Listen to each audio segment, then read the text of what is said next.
Hello mga idol. Mag-tricks tayo. May pira tayo mga idol. Sa kabaraha.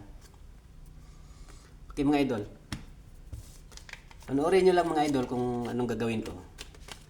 Tupiin ko lang yung pira idol. At saka yung barahan gamitin natin.